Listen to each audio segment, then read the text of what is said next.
We got a newspaper endorsement for Fred Thompson. Former Republican U.S. Senator Fred Thompson has not yet said if he is a presidential candidate, but a Chattanooga editorial page has joined the Draft Fred movement with an endorsement of the actor and attorney 19 months before the election. The Chattanooga Times Free Press has two separate opinion pages, and the traditionally conservative side, under the masthead of the Chattanooga Free Press, published the endorsement editorial today, saying that Thompson, quote, has not declined growing encouragement for him to seek the presidency. It is significant that while there are many actively seeking the presidency of the United States, there's one outstanding individual who is not, but is being sought because he has demonstrated many unique qualities of sound principle, possesses wisdom gained by proved experience, has admirable qualities of character, and has displayed a cooperative spirit of goodwill that could inspire a great majority of Americans to unify enthusiastically to elect him. And that would be our good friend Fred Thompson, who happens to be on the line with us. Fred, how you doing? Hey, how you doing, buddy? I'm good. I'm good. You're the talk of the town, the talk of the nation these days, sounds like. Well, I might be exaggerating it a little still, but I appreciate it. Well, everybody's, because we're looking, I know you don't want to talk about the other candidates, but people are looking around and they're saying, well, we can't find anybody who's conservative enough, somebody who is going to stand up for the issues that we want people to stand up for. And so they're looking around. There's Fred Thompson, and then of course you mentioned casually on Fox News that you may be running, or you may be thinking about running. Have you gotten closer since then?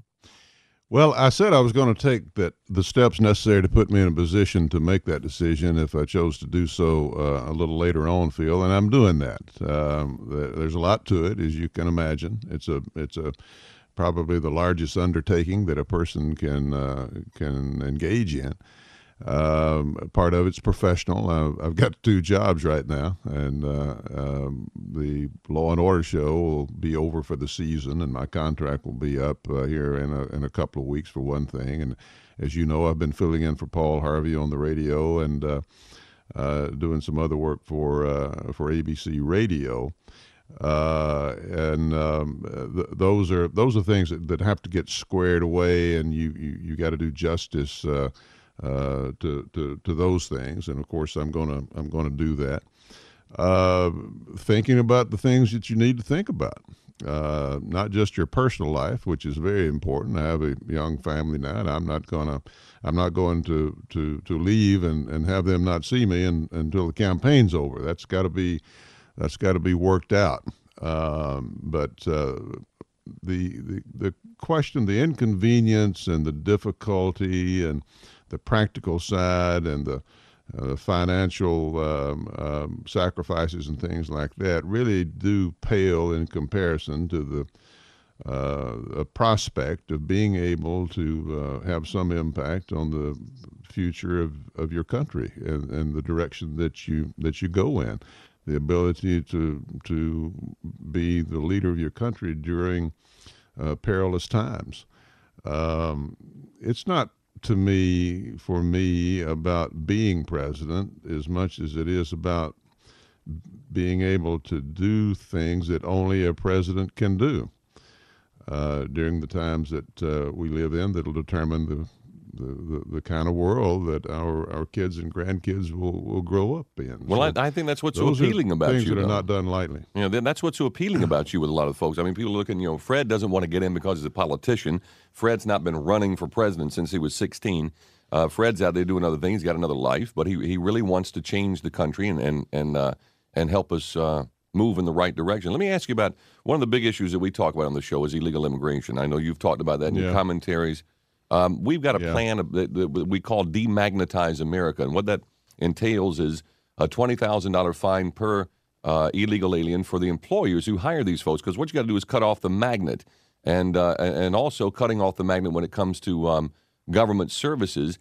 And my theory is when you do this, that the illegal aliens will take the path of least resistance and go where the jobs are. If they can't find jobs or benefits, they'll go home. How does that sound to you?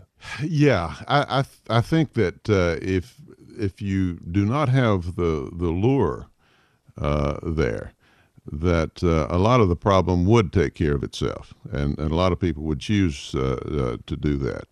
There are a lot of facets to it, Phil, but the number one thing that you have to look at is security. I think the problem that most people have with regard to this whole issue is problematic as this 12 million people are. They really don't know how many. It might be 20 million illegals that we have here in this country. It's not even that. It's the next 12 or the next 20. And what are we going to do about that?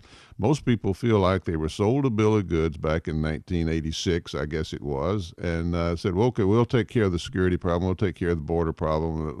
Let's just go on with guest worker program and so forth. And of course, that didn't happen. And it's like we woke up one day and discovered that, we have this huge problem because the laws were not enforced. And people don't want to repeat that. And it's a cynical time we live in. Very few people anymore rely upon anything anybody in Washington, D.C. says. That's part of a problem that pervades everything in American politics and American life. The war, what have you.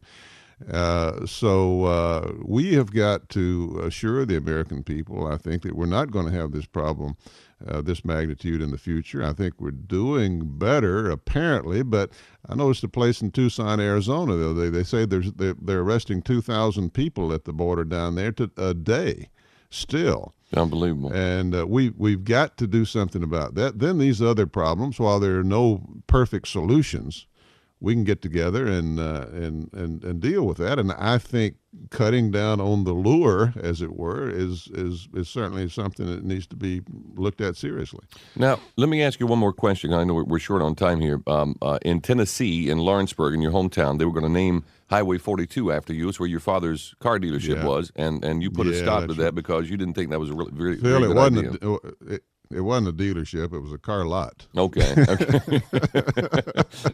But that had some sentimental value. I mean, and so they were going to name it Fred Thompson Highway or whatever, and you said, "No, let's don't do all that. We don't need to be changing that for old Fred." I think that's another thing that's attractive to people out there is that you're not in it for the ego. All, the only thing about that, I wanted to make sure that the people of Lawrenceburg and Lawrence County understand how much I appreciate them and what they had in mind doing there, and I want to really get that point across. But in the legislature, somebody raised the issue. They got a little thing going between Al Gore and me and all that. And I understand all that. It just occurred to me,